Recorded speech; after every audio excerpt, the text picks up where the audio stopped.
May MRT3 pero bakit nga ba MRT7 agad ang kasunod? Nasa ng MRT4, 5, and 6? At bakit nga ba magkaiba pa ang tawag sa MRT at LRT kung parehas lang naman silang tren? Actually, magkamag-anak ang LRT at MRT. Parehas silang railway system sa Metro Manila. Pero, magkaiba kasi ang operators nila.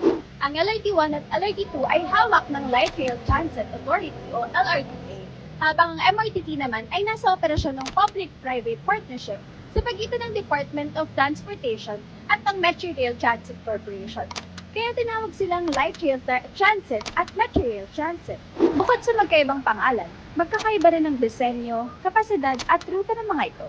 Dumadaan ang MRT sa kahabaan ng EDSA, habang ang LRT1 at LRT2 ay may magkaibang corridors sa Metro Manila.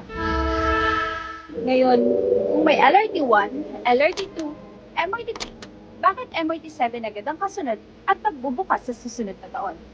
Kasi ang numbering ng mga railway line ay hindi nakabase sa kung ano ang unang matatapos.